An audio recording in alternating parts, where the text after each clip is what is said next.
மலையாகாமல் எனது உயிர் போகாது. சூரியன் தூங்கலாம், எனது விழி தூங்காது.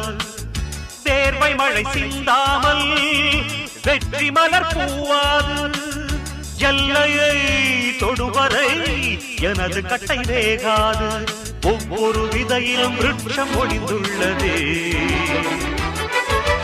ஒவ்வொரு விடியலும் எனது பெயர் சொல்லுதே.